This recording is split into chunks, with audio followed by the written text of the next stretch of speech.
Hello everyone, happy Monday. I hope you had a great weekend. These notes come directly from the notes that I uploaded for you as a PDF, so you can either print those out and fill in the blanks, you can take your notes on a separate piece of paper, or you could just follow along, totally up to you. If at any point you feel like I'm going too fast, obviously you can always pause it and rewind it and figure out what I was trying to say. So, a relation is a mapping between two sets. It comes from the word relationship. So elements, which could be objects, quantities, or numbers, etc., from one set are mapped under some sort of criterion or rule to elements in the other set. So for example, in Algebra 1, you could have had a line, y equals x plus 2. So that means that for every x value, the y value would be 2 greater. So a convenient way to describe relations is a mapping diagram that shows the elements in the two sets and the manner with which they are mapped. So it can be described in one of 4 ways. So we have one-to-one mappings, we have many-to-one mappings, we have one-to-many mappings, and we have many-to-many mappings. So the types are determined by the manner in which the elements in one set map onto the elements in the other set. So in the context of mathematics, make sure you understand many doesn't mean a large number of something, it just means more than one. So if we take a look at these 4 different diagrams, they each represent the type of mapping that we're talking about. And then there's also 2 ways we could look at it. We could look at this as the domain, looking at this as the range, or we could look at this as the domain and this as the range. So it could be from left to right, or it could be from right to left. So looking at this, each one element in the domain here from left to right, I just lost my arrow, gets mapped onto one element in the right bubble. And there's no overlapping, so from left to right, one dot maps onto one dot, and from right to left, one dot maps onto one dot. So an example of what this would look like in real life is governors and their state. So for example, our governor, Gavin Newsom, is from the state of California. So there's only one state that he belongs to, and the state of California only has one governor, and that would be Gavin Newsom.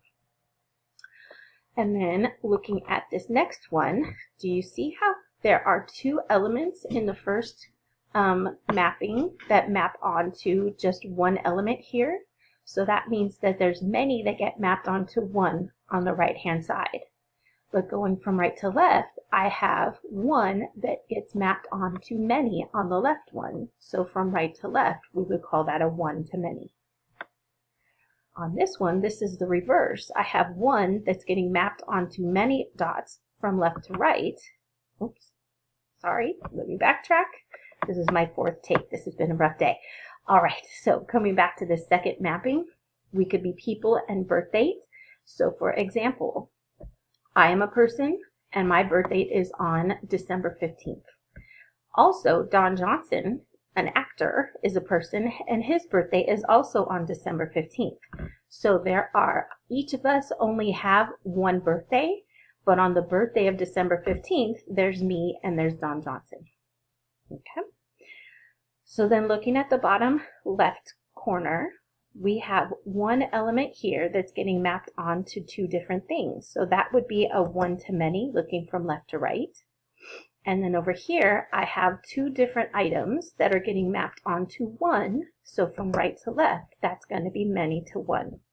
So an example of what that looks like could be a state and your representatives versus your senators.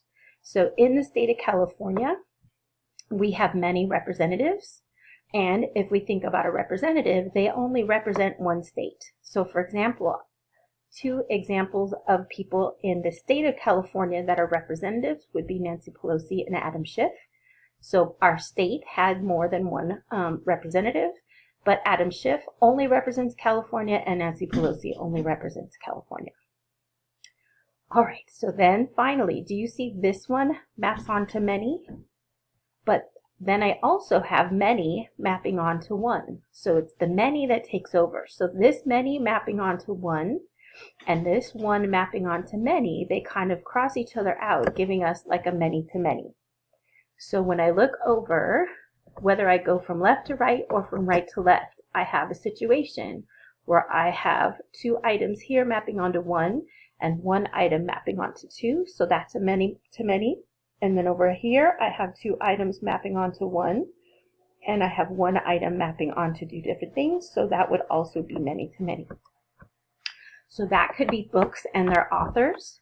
So a book can be co-written by 2 people. You might have the regular author and a ghostwriter, or you might have 2 people conferring together to write a novel. So one book can be written by 2 authors.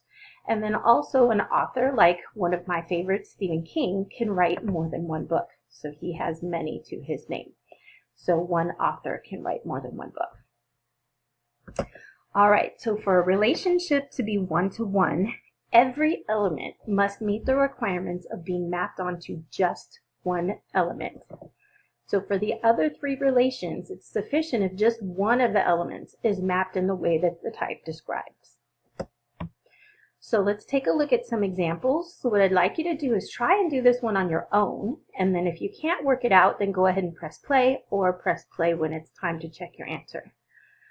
So the first one says the relationship between a state in the USA and the capital city of that state. So notice it said a state here and a capital here. So if we look, each state has exactly 1 state capital, and each state capital has exactly 1 state that it resides in. So if I look from left to right, it's 1-to-1. And if I look from right to left, thinking about the relationship of the city of the state with respect to the state, that's also 1-to-1. So like I said, each state has 1 capital city, and each capital city is located in its own state. So in example number 2, the relationship between athletes and the current world record that they hold. So notice there's an athlete here that might hold more than 1 current world record, but on this side, each world record can only be held by 1 athlete.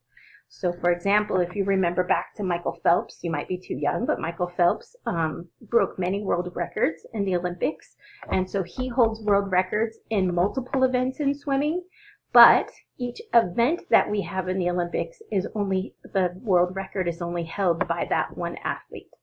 So if we look from left to right, I have this 1 person holding more than 1 world record, so 1 to many.